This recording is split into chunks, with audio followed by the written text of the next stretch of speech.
बिस्मिल्लाहिर्रहमानिर्रहीम। इंतहाई काबिल एहतराम नाजरीन, अस्सलामुअलैकुम।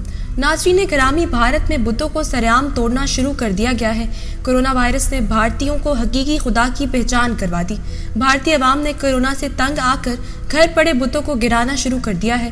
इस हवाले से एक वीडियो सोशल मीडिया पर बहुत वायरल हो रही है, जिसपे कुछ खवातीन बुतों को तोड़ती दिखाई दे रही हैं। इस हवाले से वीडियो आप खुद मुलाहिजा करें और हमें अपनी कीमती राय का इजहार कमेंट सेक्शन में जरूर कीजिएगा। और वीडियो पसंद आने की सूरत में कमेंट, लाइक और शेयर जरूर कीजिएगा। नाज़रीन, वबा के इन दिनों में अपना और अपने अपनों का बहुत ख्याल रखिएगा। अल्लाह निगहबान।